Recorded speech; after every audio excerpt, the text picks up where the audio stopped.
papal teaching calls us to make a series of connections between our environmental concerns and the dignity of the human person.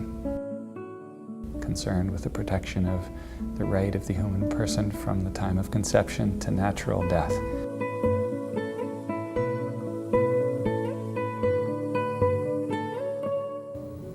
So I think that's what native spirituality is all about.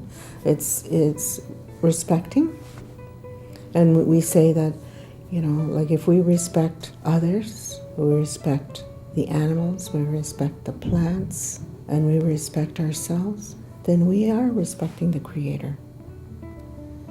It's what allows us to treat everybody with respect, to actually attempt to live in balance and harmony with all things, to be part of that great circle that is so often discussed. We have people who are concerned about the environment, and yet people are sleeping on the streets and starving and freezing to death many nights of the year. We need to treat our environment in a moral way. It's not just land to be dominated, it's our source of life. And if we talk about respecting life from birth to natural death for humans, I think for our Mother Earth the same teaching applies.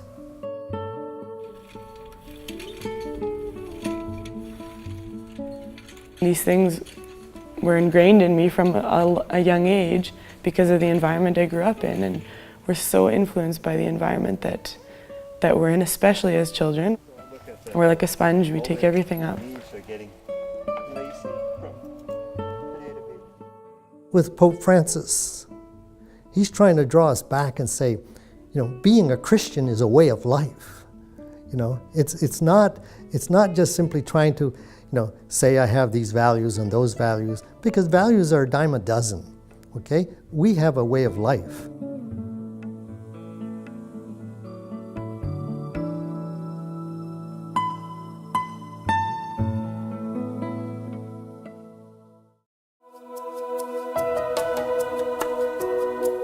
The third theme taken up by the document addresses the relationship between environmental ecology and what we might call human ecology, which invites us to respect and protect the dignity of the human person from the moment of conception to natural death.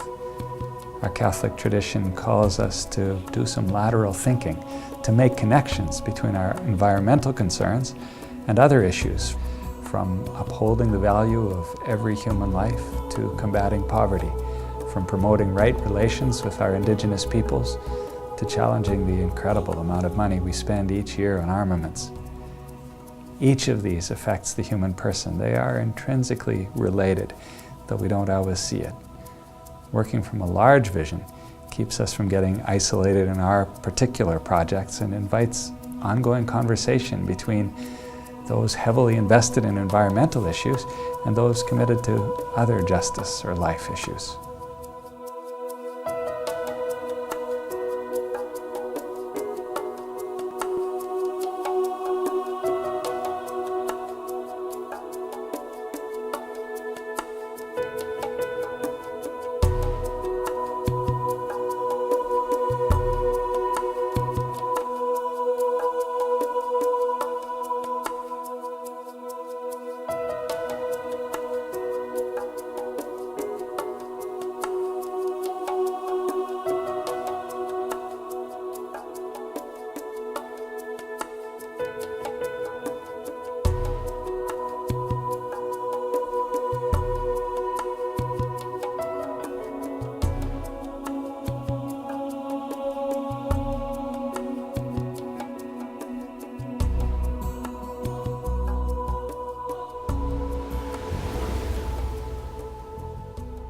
One thing about dying, being present with the dying, there is a tremendous sense of sacredness, a tremendous sense of the human being is more than this body, and there is something fuller than just their life here, and who have, through their dying, have become much more than they actually were before.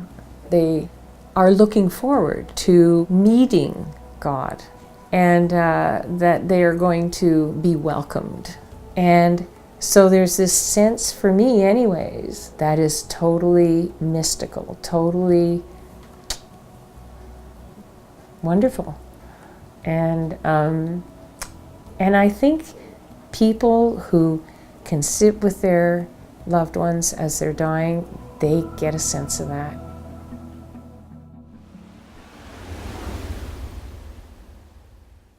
Christianity for me was something we did an hour on Sunday, and until I came to L'Arche, Jean Vanier's community, so that you will be united with him forever. And there, for the first time in my life, I met people who were living their lives because of their belief in Jesus. It was quite a revelation. And then I guess after I had that example, I realized that that was the way to live if one wanted to call oneself a Christian. So then all the rest of one's life had to somehow fit into that belief. So my great love of the earth and of the wild and of nature didn't necessarily have anything to do with my formal religious beliefs. But I guess now it's all tied together quite neatly.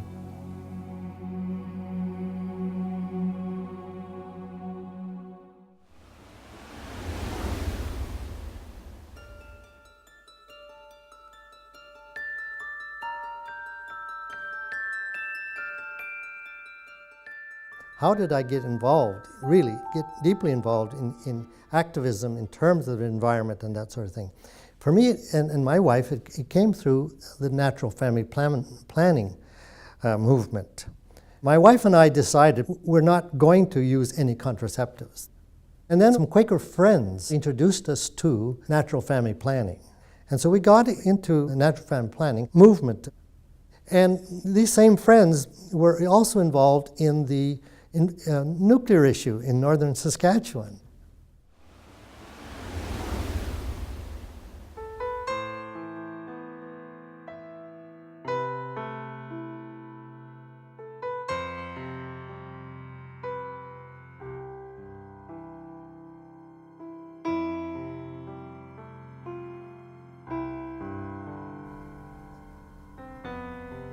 It just seemed a logical step, not only to be concerned about my interior environment, but also being concerned about the exterior environment.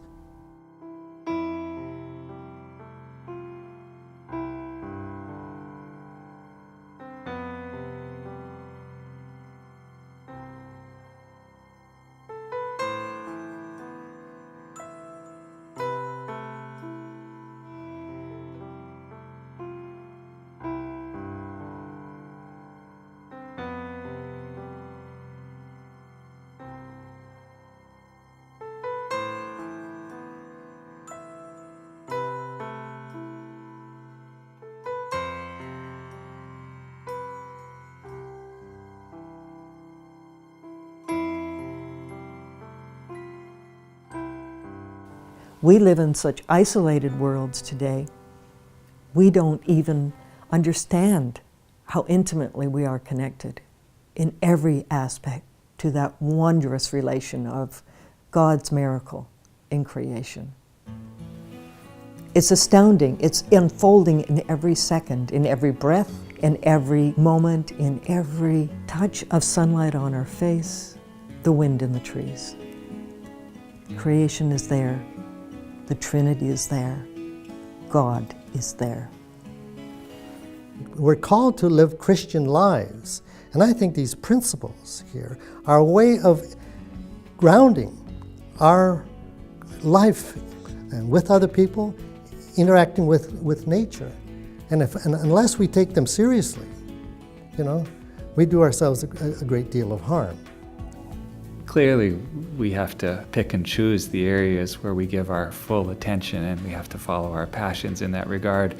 But I think the Catholic Church calls us to work with a whole vision, a large vision about the worth and dignity of the human person, of the planet, of all that God has given us in this created order, and to hold these values together.